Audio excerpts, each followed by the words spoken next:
do if the entire world received the same message simultaneously, and your life depended on following it perfectly? What if that message was, run, and if you can't run, then walk, and if you can't walk, then crawl, but whatever you do, don't stop.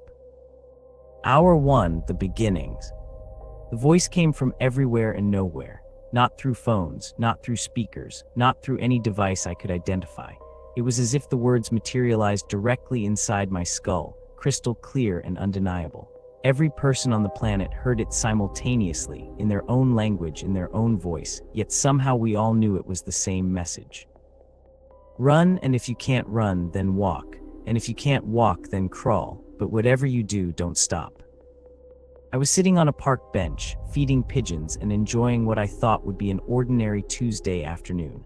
The moment those words echoed in my mind, I saw everyone around me freeze. A jogger mid-stride, a mother pushing a stroller, an elderly man reading a newspaper. For exactly 3 seconds, the world held its breath.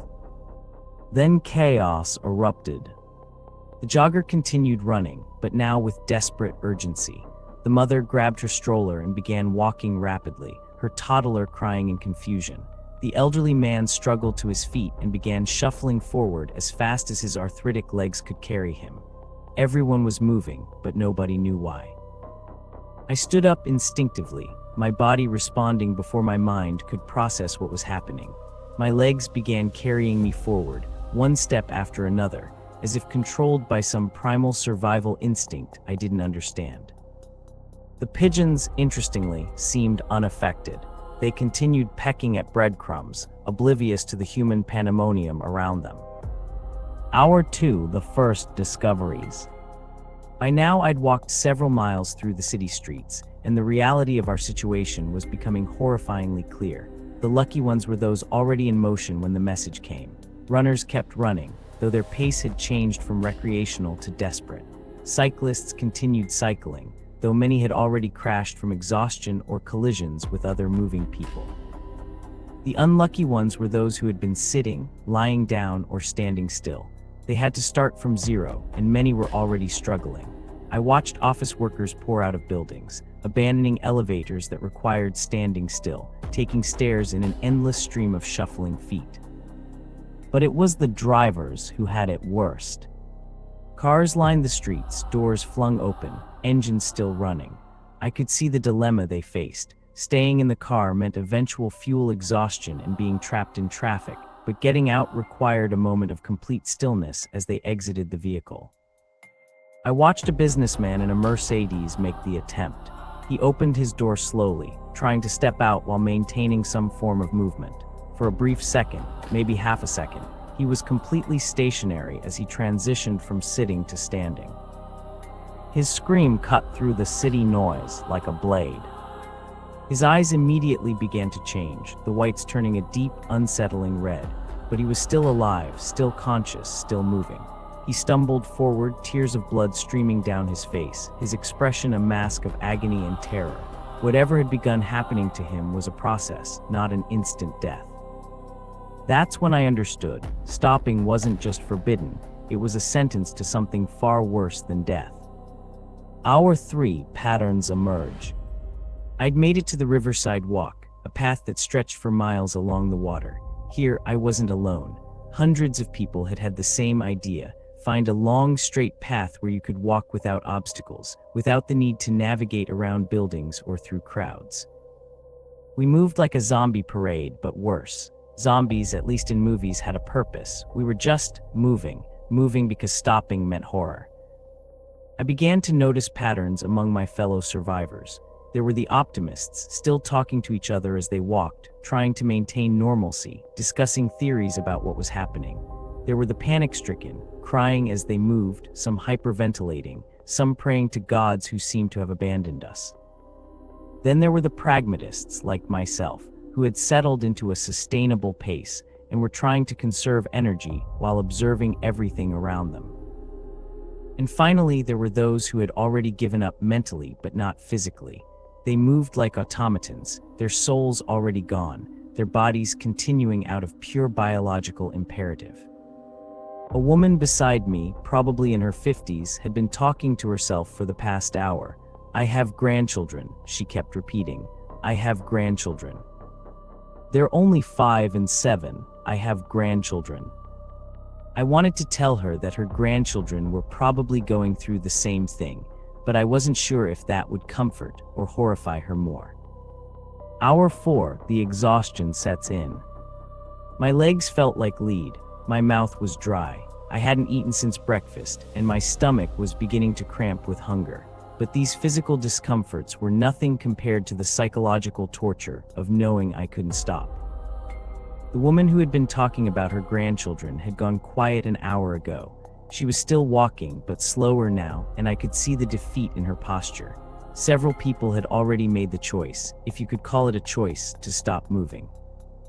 I tried not to look at them, but it was impossible to avoid completely.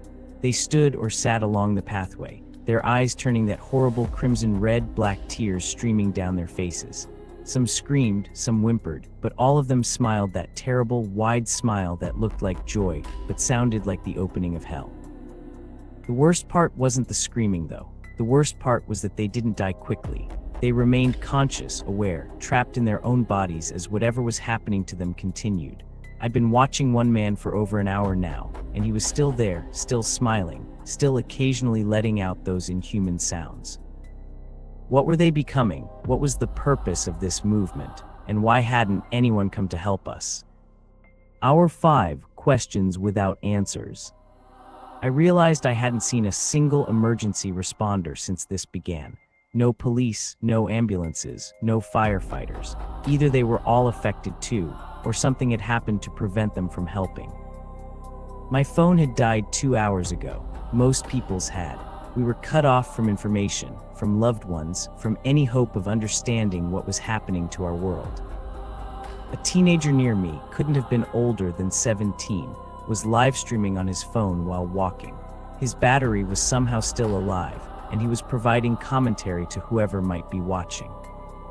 It's been 5 hours now, he was saying, slightly out of breath. Still no word from any governments, no emergency broadcasts, nothing. The people who stopped, guys, I can't even describe it. It's like they're still human but not human. They're aware but not themselves, and they're not dying. He paused to navigate around a woman who had stopped, and was now sitting cross-legged on the path, smiling that terrifying smile. I've been thinking, he continued, what if this isn't random? What if this is some kind of test? Or maybe we're being harvested for something. Think about it, we're all moving, all burning energy, all getting weaker. Maybe that's the point. His theory was as good as any. In the absence of information, our minds were creating explanations, each more terrifying than the last. Hour 6, the encounter. I had veered off the main riverside path, seeking some respite from the crowds and the constant reminders of our collective nightmare. I found myself in a narrow alley between old brick buildings, thinking I could walk through and emerge on a quieter street. That's where I saw him. A young man, maybe 16, was sitting against the brick wall. His legs were drawn up to his chest, and he was crying, not the black tears of the affected, but real human tears.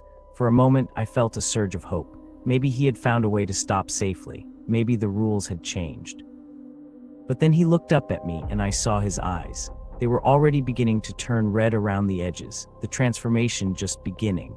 He had stopped moving, probably only minutes ago, and the process was starting. "Help me," he whispered, his voice still his own. "Please, I can't keep going. My legs gave out. I didn't mean to stop." I wanted to help him. Every human instinct I had screamed at me to reach out, to try to get him moving again. But I could see it was too late. The red was spreading across his eyes like spilled ink on paper. "I'm so scared," he said, and then horribly he began to smile. Not the wide, manic grin of the fully affected, but a small, sad smile that seemed to come from somewhere else entirely. "I'm so scared, but I'm also happy. That doesn't make sense. I should be terrified, but I feel peaceful." The red had consumed half his eyes now. The black tears were starting. "Run," he told me, his voice changing, becoming something that wasn't quite human anymore. "Run, and don't look back. Don't end up like me. Don't." The smile widened, his eyes went completely crimson, and he began to laugh. I ran. For For the first time since this nightmare began, I actually ran. My exhausted legs found strength I didn't know they still possessed, and I sprinted away from that alley, away from that boy who was no longer a boy. Hour 7, the realization. But as I ran, stumbling and gasping, my body finally reaching its absolute limit, I felt my legs giving out beneath me. The adrenaline that had carried me away from the alley was fading, and the accumulated exhaustion of 7 hours of constant movement was catching up with me. I tried to keep running, but my legs wouldn't obey. I tried to walk, but even that was becoming impossible. I was reduced to a shambling crawl, my hands and knees scraping against the concrete. And then, inevitably, I stopped. Not by choice, not because I had given up, but because my body simply couldn't continue. I collapsed onto the sidewalk, my chest heaving, my vision blurring, and for the first time in 7 hours, I was completely still. I waited for the change to begin. I waited for my eyes to turn red, for the black tears, for that terrible smile to spread across my face. But nothing happened. I lay there for what felt like hours, but was probably only minutes, waiting for my transformation into whatever those others had become. My body was motionless, but my mind was racing. Why wasn't it happening to me? Had the rules changed? Was I somehow immune? Slowly, carefully, I lifted my head and looked around. The sun was setting, casting long shadows across the empty street. In the distance, I could see other people still moving, still following the rules they had heard 7 hours ago. But I was still, and I was still human. That's when I noticed something that chilled me to the bone. My shadow on the ground wasn't motionless like my body. It was moving, writhing, as if it were alive and separate from me. And I realized the horrible truth. I hadn't stopped moving at all. Something else was moving for me now. Something that cast shadows and left footprints, and continued to burn the energy that whatever had given us this message was harvesting. My body had stopped, but I had not. I was no longer in control of my own movement. Something else was, and it had been for longer than I wanted to admit. Maybe from the very beginning. Maybe the moment I heard those words, run, and if you can't run, then walk. And if you can't walk, then crawl, but whatever you do, don't stop. As darkness fell, I stood up, not because I chose to, but because something else made that choice for me. My legs began walking again, one step after another, carrying me toward whatever destination had been planned for us from the start.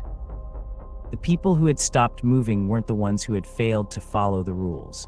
They were the ones who had broken free from whatever was controlling us. The red eyes, the black tears, the screaming that wasn't punishment. That was them trying to warn us. And now, as I walk through the night toward an unknown destination, I can feel my own will slipping away bit by bit. Soon, I know, there will be nothing left of me but the motion. The endless motion that feeds whatever is harvesting our world. The last coherent thought I have before my mind goes completely quiet is this. Somewhere out there, others are still walking, still thinking they're following rules to survive. They don't realize, as I now do, that we stopped being human the moment we started moving. The rule was never about movement. It was about control. And now, we belong to whatever gave us that rule. We always have.